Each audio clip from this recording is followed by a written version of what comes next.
ఒక శిశువు జన్మించాడు. అతని అరుపులతో లోకాలు కంపించాయి. అతడే రావణాసురుడు. విశ్రవసు మహర్షి ఒక మహారుషి. ఆయన దగ్గరకు వచ్చినది కైకేసి. శక్తివంతమైన సంతానం కావాలి అని కోరింది.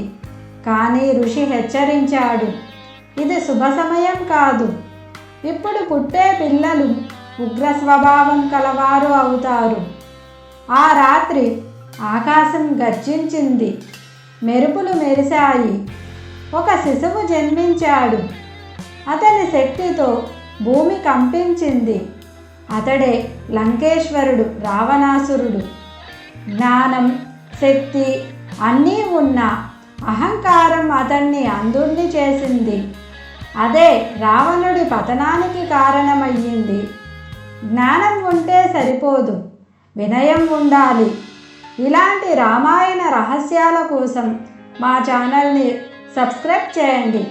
Please subscribe my channel.